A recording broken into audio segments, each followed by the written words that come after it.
Hi, I'm Dominic Aragon and welcome to the RacingExperts.com here at Phoenix International Raceway. We recently had a chance to sit down and do a one-on-one interview with Mike Joy, the lap-by-lap announcer for NASCAR on Fox, so sit back, relax, and enjoy. All right, so you had 6 months off. Good to be back. I'm sure. 6 months. Didn't feel like it. Well, this is home for us. I mean, this is what our group has done now. We're going into our 14th season with Fox, and it's what I've been doing for more than 40 years. So, it's fun, and it's enjoyable, and it's the people you enjoy hanging out with, and it's always new, it's always interesting, and especially this year with all the changes in NASCAR. It's a challenge, but it's what we live for. Sure. So can you weigh in on any predictions? Dale Jr. winning the 500. How strong is he going to be in the next few weeks? Any predictions for the season?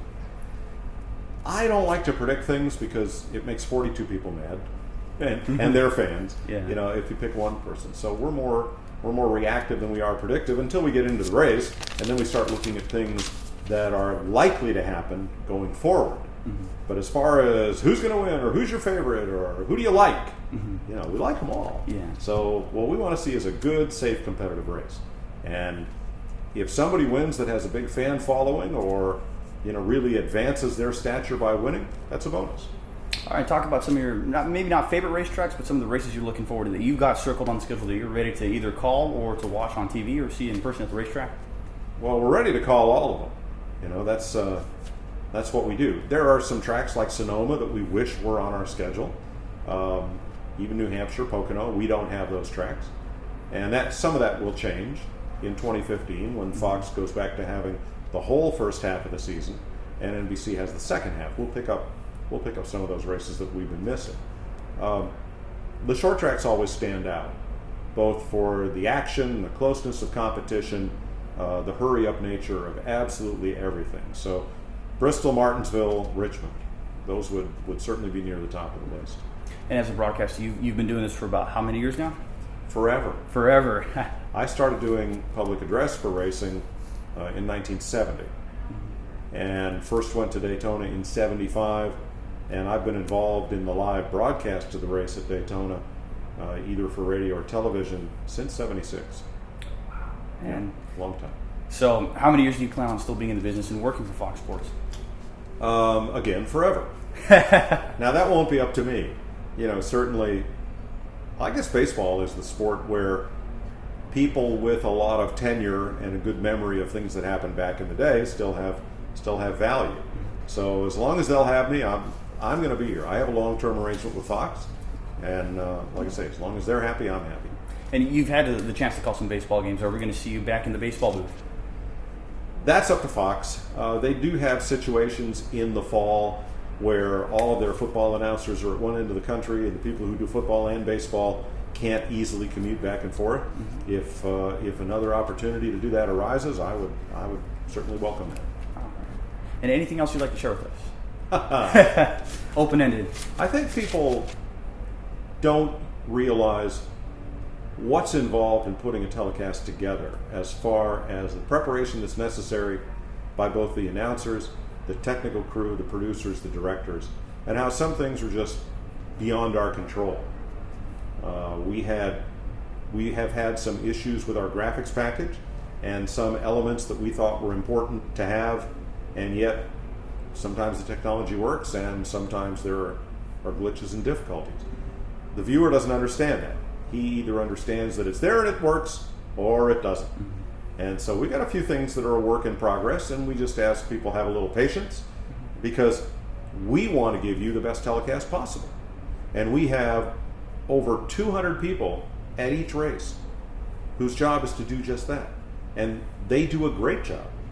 Keep in mind that during the Daytona 500, while a lot of the viewers took time out during the rain delay to mow the lawn, do their chores, do housework, go get lunch, then dinner, we were there on the job and waiting. So I think it's really a great testament to our people that after a 14-hour day, when you came down to the last 20 laps of that race, everybody was excited and up on the chip. Mm-hmm. And I think our telecast then was as good as the racing was, which was fantastic. So the next thing that we're looking for somebody to invent is a system that will create massive thunderstorms 20 miles from the racetrack at every track with 50 laps to go. Because that'll give us great racing. Maybe that's in the future. And the whole Fox people talk about working with Larry McReynolds and Darrell Waltrip and the chemistry you guys have. But it looks like you guys have a lot of chemistry and look like you guys are really good friends. Well, it helped that when we started with Fox, that we knew each other pretty well, and we were casual friends, and developed very deep and very strong friendships. And it extends beyond the booth. It extends to the people in the production truck, and to the management at Fox, who's very supportive of what we do and give us the resources to be able to do it. But I can't think of another 3-person broadcast team in major professional sports doing national telecasts that's been together as long as we have. And we're pretty proud of that. And again, we want to keep doing it for quite a while. We really, really love what we do, and hopefully the folks at home enjoy the product.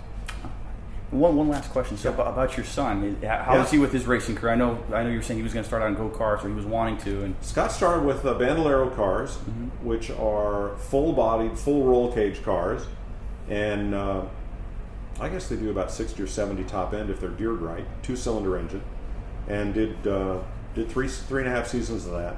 And this winter, he outgrew the car, literally and figuratively. He's too tall to fit in it. So we put him into a Legends car. He's learning, he's adapting, and he's having a ball with it. So, he loves racing. That's his passion. I keep having to kind of pull him back a bit and explain that this is a great hobby, but very, very few people are able to make a profession out of it. So he's still an A student at school, and understands he's going to college and not to driving school. When he finishes with high school. But he loves racing from the driver's seat. And how old is he cool. now? He will be 14 in May. 14. Wow. Yeah. And having a ball with it. That's awesome. Yeah, opportunities. If I wished I'd had at that age, but then again, if I did, probably wouldn't be doing what I'm doing. So let's say he gets an offer to maybe run ARCA or something like that. Would you be buy that 100%, or would you want him to put his studies first? Well, school comes first.